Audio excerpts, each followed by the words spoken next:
Bismillahirrahmanirrahim. Assalamualaikum warahmatullahi wabarakatuh. Perkenalkan, nama saya Irfan Saifullah, dengan NIM 11 2 11 422.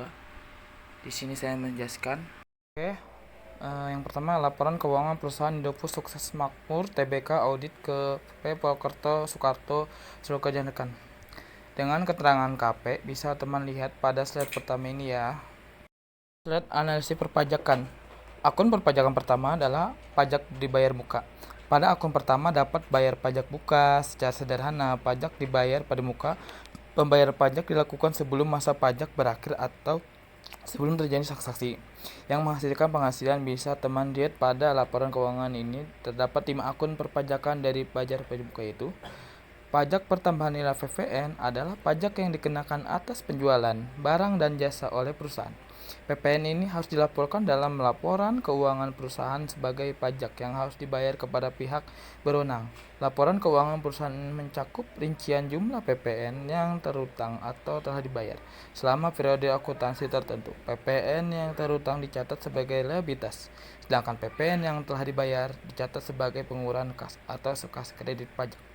PPN sebesar 363,14 triliun, pajak lain sebesar 8.383, maka total bayar pajak muka sebesar 371,50 juta 700.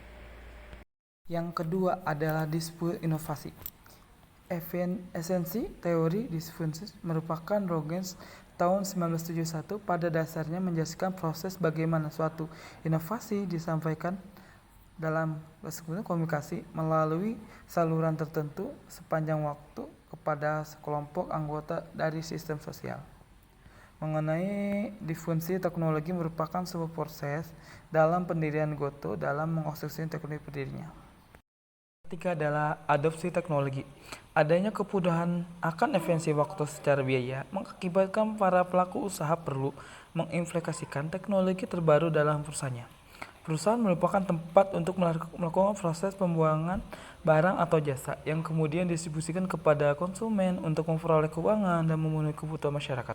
Karena itu, perusahaan perlu mengadopsi teknologi untuk membantu memenuhi kebutuhan masyarakat secara maksimal dan efisien, serta mampu meningkatkan daya saingan.